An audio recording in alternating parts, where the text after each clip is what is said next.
Paytaxtda avtomobillərin sayı artsa da parking infrastrukturu bu artıma uyğun inkişaf etmir. Sürücülər həm parking yerlərinin çatışmazlığından, həm də mövcud dayanacaqlardan yüksək qiymətlərdən şikayətlənirlər.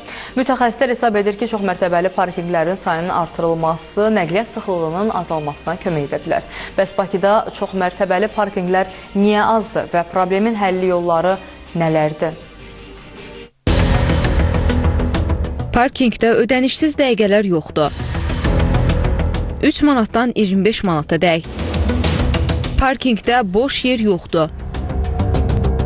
Paytaxtda avtomobillərin sayı artdıqca parking problemi də daha qabarıq şəkildə hiss olunur. Xüsusilə yeni tikilən yaşayış komplekslərinin ətrafında, avtomobillərin səkilərdə, yol kənarlarında və hətta yaşıllıq sahələrdə saxlanılması artıq adi hal olub. Bakıda çoxmərtəbəli parkinqlər niyə azdır? Şəhərdə sürücülərin qarşılaşdığı ən böyük problemlərdən biri də çoxmərtəbəli parkinqlərin az olması və yaxud da mövcud olanların baha və tezli olmasıdır. Nəticədə onlar avtomobilləri yol kənarında saxlayırlar. Bu da xüsusilə mərkəzi küçələrdə süni sıxlığın yaranmasına səbəb olur. Sürücülər deyirlər ki, bir sıra binalarda yeraltı qarajlar olsa da, onların tutumu bütün sakinlərin ehtiyacını ödəmir. Biraz baha olmağına bahadır. Əsasən də Füzuli küçəsində olan yeraltı parking. Yəni, maşın saxlamaq demək olar məsləhət deyil. Yəni, maddi baxımından. Gedirsən şəhərdə parkovka tapsan, fırlanırsan, olsa yaxşı olar. Həm də metronun yanında olsaydı belə bir yerlərdə. Ola bilsin ki, maşın harasa getdin, maşını saxladın metronun yanında, qarşı metrodan getdin. O da səhv eləyər. Nəqliyyat üzrə ekspertlər hesab edirlər ki, şəhərin müəyyən hissələrində çoxmərtəbəli parkinqlərin tikilməsi, küçə parklanmasının azalmasına və nəqliyyat axınının daha səmərəli təşkilinə kömək edə bilər.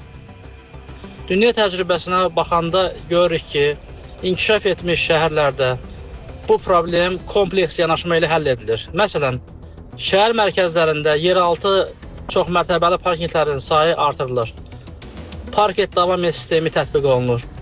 Bu sistemdə sürücülər avtomobillərin şəhərin giriş hissəsində yerləşən böyük parkinqlərdə saxlayaraq ictimai nəqliyyata üst tuturlar. Eyni zamanda parking qiymətlərinin daha balanslı tənzimlənməsi yeni yaşayış və ticarət obyektlərinin layihələndirilməsi zamanı kifayət qədər parking yerlərinin nəzərdə tutulması ilə ağıllı parking texnologiyalarının tətbiqi və vacib addımlardan biridir. Ekspert Adil Nəbiyev bildirdi ki, son illərdə tikilən bir çox yaşayış binalarında mənzil sayı ilə dayanacaq yerlərinin sayı arasında uyğunsuzluq müşahidə edilir. Bunun həlli istiqamətində də işlər görülməlidir. Fidan Əsədli, Üzeyir Ağayev, Xəzər xəbər.